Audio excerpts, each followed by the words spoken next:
દિવસોમાં દ્વારકામાં ભક્તોનું ઘોડાપૂર ઉમટી પડ્યું છે। હજારોની સંખ્યામાં શ્રદ્ધાળુઓ દ્વારકાધીશના દર્શન કરવા માટે દ્વારકા પહોંચી રહ્યા છે। ત્યારે ભક્તોના ધસારાને લઈ અને પોલીસ બંદોબસ્ત પણ ત્યાં ચાંપતો ગોઠવી દેવામાં આવ્યો છે।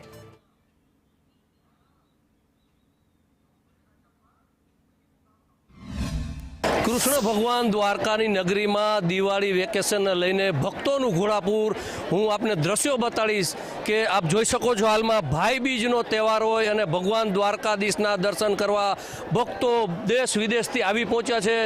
ઘોડાપૂરની જેમ ઉમટ્યા છે। આપ જોઈ શકો છો હાલમાં કે જય જય દ્વારકાધીશના નાદ સાથે જે દ્વારકાધીશના દર્શન કરવા ભક્તો લાંબી લાંબી કતારોમાં જઈ રહ્યા છે। ભક્તોનું ઘોડાપૂર ઉમટ્યું છે।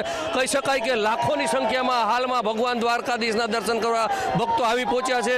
ભગવાન દ્વારકાધીશ છે, કાળિયા ઠાકોર છે ને આજે લોકો જે છે તે તેમની માનતા પૂરી કરતા હોય છે અને ક્યાંક ને ક્યાંક હાલમાં દ્વારકાધીશમાં મોટું ઘોડાપૂરમાં ભક્તોનું ઉમટ્યું છે અને મોટી સંખ્યામાં ભગવાન દ્વારકાધીશના જય જયના નાદ સાથે ભક્તો દ્વારકાધીશના દર્શન કરવા જઈ રહ્યા છે। અનિલ લાલ, સંદેશ ન્યૂઝ, દ્વારકા।